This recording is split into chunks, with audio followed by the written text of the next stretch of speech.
Now, all right, many Floridians had to evacuate before Ian hit, and joining us now is Cape Coral, Florida resident Cody Anderson. Cody, can you hear us, sir?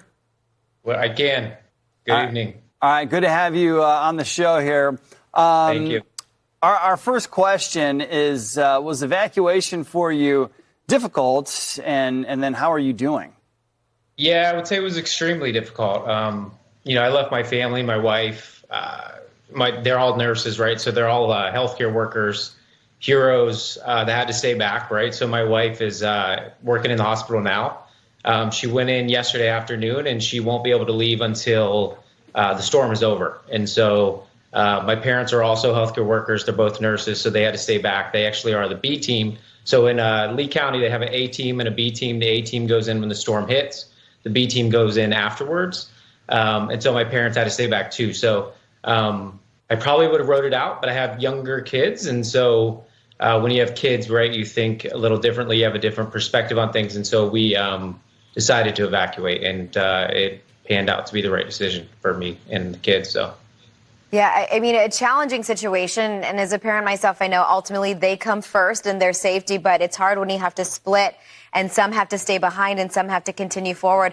I do want to ask you, because you're a Cape Coral resident, where we saw the strongest winds of the day, by the way, right near the landfall hurricane. Have you been able to check in with your parents and your wife and the situation that's been playing out back home? So it's not funny. I was almost like I was the go-to, right? So everybody lost power, everybody lost Wi-Fi, everything, probably around 12 p.m. Eastern time. And so they weren't in contact with anything. I was getting texts from coworkers, my wife, friends, family, all day long, asking for updates. Where's the storm? Are we past it?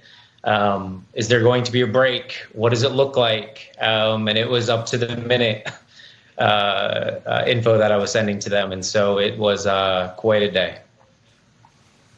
All right. Well, there you go. And many Floridians had to evacuate before Ian hit. And so that's just something that's difficult, I think, for many folks. And we appreciate you bringing that perspective to us there, Cody.